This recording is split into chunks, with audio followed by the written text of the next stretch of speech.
Beard Wizard family, beer enthusiasts, my buddy Jeremy, my brother, and everybody else who's joining us for Battle of the Beer Advent Calendars. This is day 14 of the 2023 battle. This is our second year doing this, where we pit a German beer Advent calendar because they won last year, the Kalia beer Advent calendar that's available at Costco, versus this year we're doing the Illinois beer Advent calendar put together by the Lodi Tap House, which is a collection of microbrews, small craft breweries, and independent brewers from all over Illinois. And I'm telling you day to day which one I like. This is a non-scientific live review, so you're going to see some mistakes, you're going to see some flubs, but I'm going to try to make this entertaining and educational, not just me sipping beer and telling you which one I like. I am relatively picky about beer. I have been pleasantly surprised by a lot of the beers in the Illinois box. I am German. I'm also Scottish, so I like my drink, but I like my beers to be beer.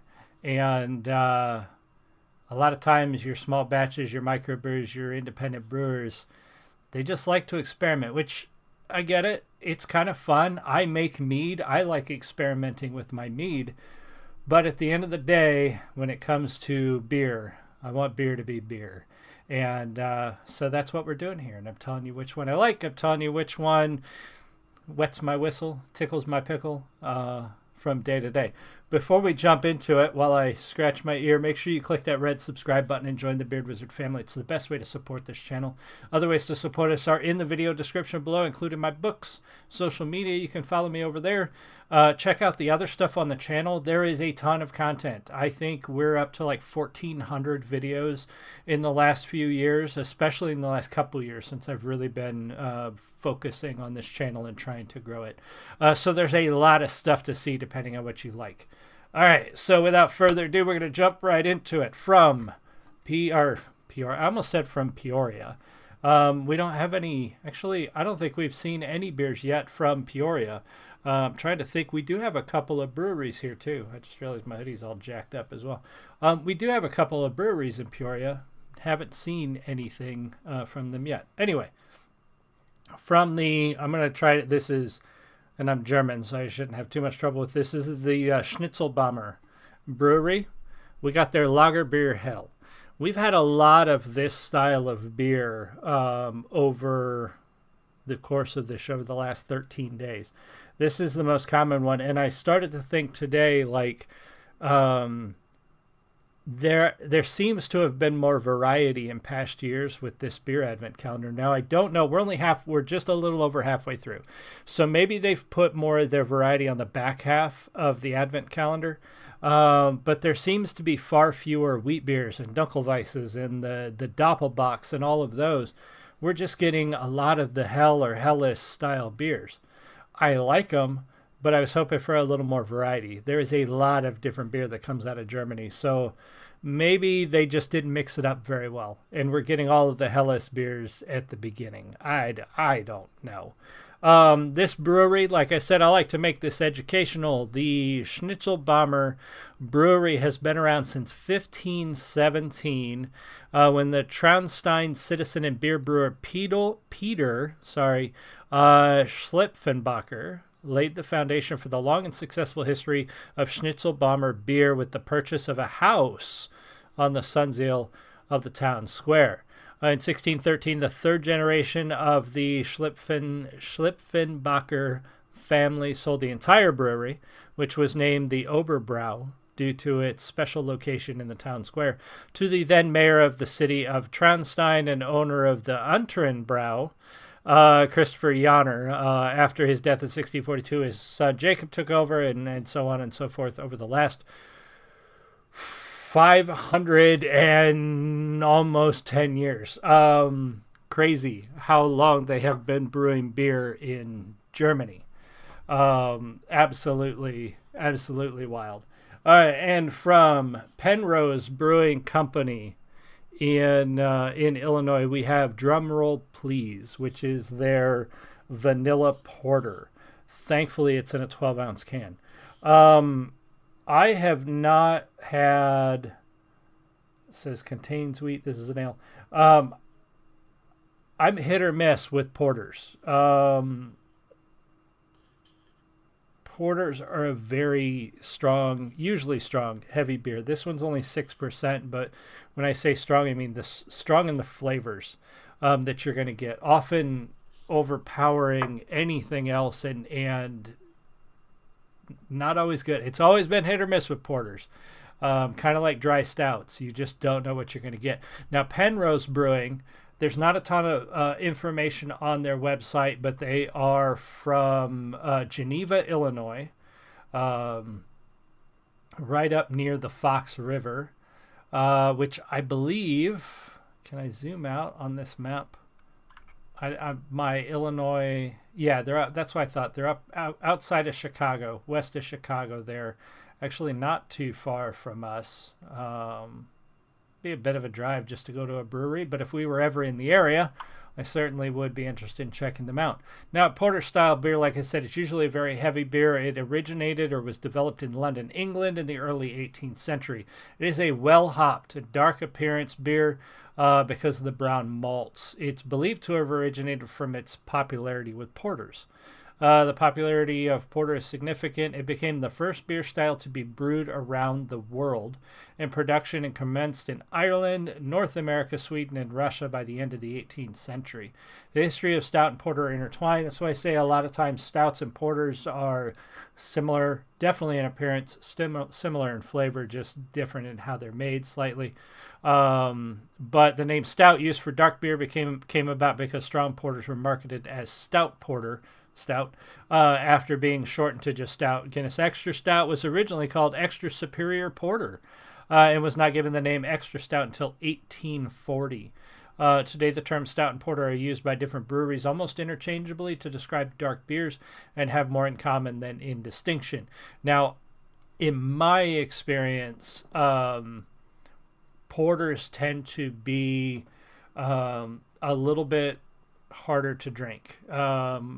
Stouts can definitely be that way, but again, porters have been hit or miss for me, so I don't know. We'll see how it goes. So anyway, we're going to take a look at both of these beers. I think we let Germany go first yesterday, so we are going to let Illinois go first today, and this is their porter. That is dark, super dark. I could barely see a little bit of light through the bottom of the glass where it starts to get thinner. There was virtually no head on this when I poured it either. Not uncommon with stouts. Some stouts are very low in carbonation, sometimes none at all. It depends on how it's made. This was not a nitro. It was not like a Guinness in that sense that it had to separate or anything. It just didn't have a lot of carbonation, it seemed.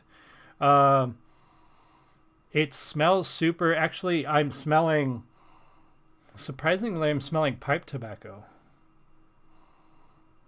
and chocolate. I'm smelling pipe tobacco and chocolate, but that might be the vanilla. It might be rather than chocolate, maybe I'm getting the vanilla. But it seems like I'm smelling pipe tobacco, and it's not the pipe tobacco that's back there on my shelf. Interesting. All right, well, cheers.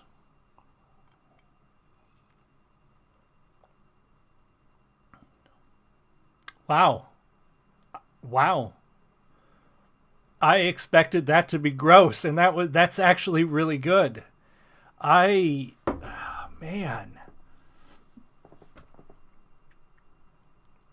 I'm shocked. I can't think of a single porter beer that I have liked ever. That's surprisingly pleasant. It's not as harsh as I expected. The vanilla flavor is definitely prominent, and it smooths. I think the vanilla really smooths out any harshness or bitterness that you would have gotten anyway from the way these are usually made.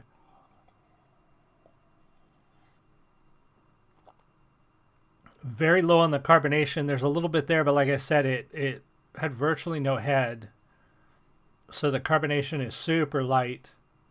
Has a really creamy feel to it, which is surprising too. Usually porters have a very dry, to me anyway, have a very dry feel to them. That is really good. I am pleasantly surprised. Well done, guys. Well done. I am pleasantly surprised with that. All right, so let me cleanse the palate, because we're going from a very dark flavored beer to a very light, mellow beer. I don't know, Germany.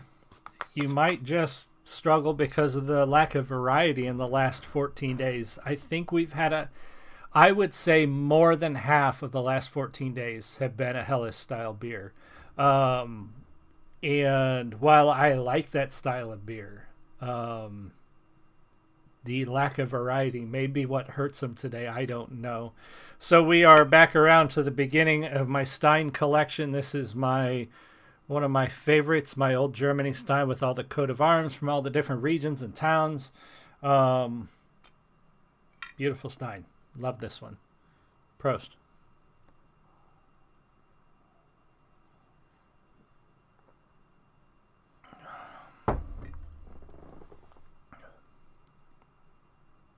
That's also very good. Man, it's going to be this is going to come down to a weird decision because I like both of these. I would probably drink this porter again. Sometimes it comes down to which one I would drink another one of. Which one would I drink more of? This one has a slightly sour, bitter flavor toward the end that I didn't expect. Usually Helles beers are very clean, straightforward, smooth drinking beers. This one's got a little bit of bitterness I didn't expect.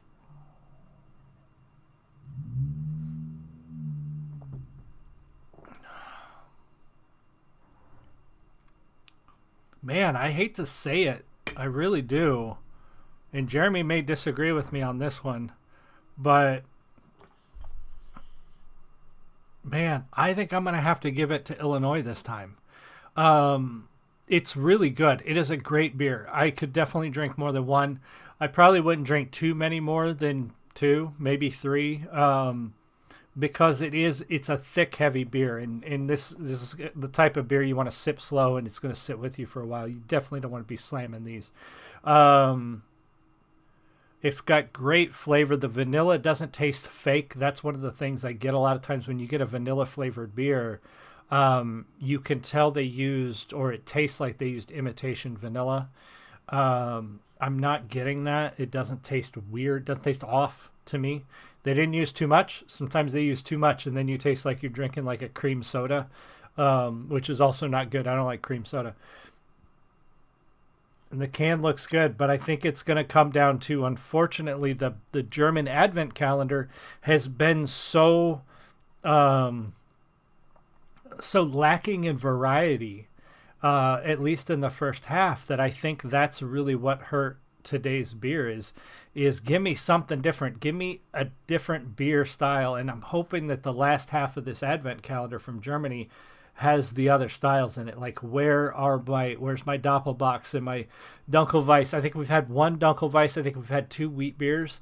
And then almost everything else has been a Helles.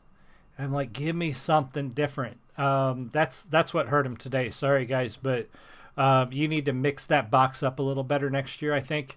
Don't give me all the same things at the beginning of the beer box. It's supposed to be variety. I'm supposed to look forward to and be surprised by the next one, and I'm like, the next one's just going to be another Helles. I mean, that's what it seems like anyway. So anyway, thank you guys for joining me. Illinois took this one. They're still behind, but not by a lot. So come back tomorrow for day 15 to see where we're at as we work our way through the back half of this Advent calendar. Tell me what you think in the comments. If you're playing the home game or you've had either of these beers before, let me know what you think. And stay tuned for more. When we get done with this, we're going to go back to Battle of the Retro American Beers, wrap that up. We're almost done with the initial roster, if so to speak, and we'll be moving into the semifinals after the turn of the year when we get done with this. And come back for more. I'll see you guys all again soon. You have a great one. Much love.